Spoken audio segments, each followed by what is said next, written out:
خاوەن نانەوەخانە و سەمونخانەکانی شاری هەولێر لە بەرامبەر گرانبوونی نرخی ئارد لە بەردەم قایمقامێتی هەولێر گربوونەوە.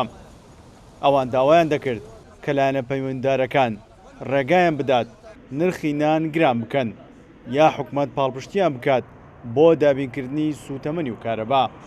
بە پێچەوانەوە ڕۆژانە دووچاری زیان دەبنەوە یا دەبێت نانەوەخانەکانیان دابخەن.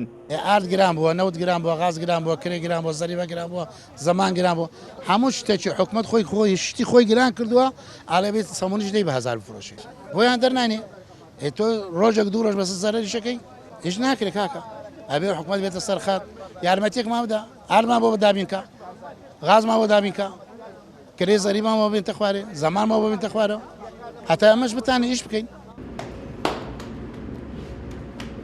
بۆ ئەوەی نانەوەخانەکان دووچاری زیان نەبنەوە بە ناچاری ژمارەیەکیان نرخی نان و سەمونیان گران کردووە یا کێشینانیان کەم کردوێتەوە. بۆ هۆیەوە ژمارەیەک نانەوەخانە لەلایەن لیژنەکانەوە داخراون. ئەمەش نیگەرانی زیاتر نانەوەخانەکان و سەمونخانەکانی لێکەوتوتەوە.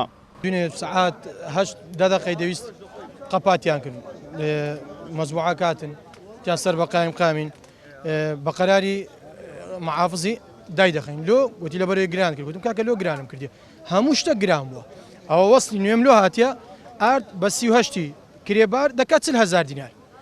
لە چێ پارەکێ وەگرم؟ وڵای داواکاریەکەمان ئەوەیە فەردەی ئاردی بوویتە 40,000 دینار، غاز بە 280 دیناری بوویتە 450,000، فەردەی علاگەی بە 24,000 بوویتە 50,000، خومرە بە 30,000 بوویتە 45,000. داواکاریەکەمان ئەوەیە داوای مافی خۆمان بکەین. وەسڵانەیە کە ئارد گران بووە بە بەڵگەوە یعنی بۆی هاتینە چارەسەری وەزم نازانم لۆ حکومەت دەیەوێ بە کێشە یعنی بە مشکیلە و بەگردبوونەوە کێشەکان عەل بکات. ئێستا ئەمە لێرەینە لە سبەیانی و هاو ڕۆژە گەرمەتە بیسەکمانە کەس نهاتی بەهانامە، نە قایمقام، نە مدیر ڕەقابە، نە پارێزگار کەس نهاتیە.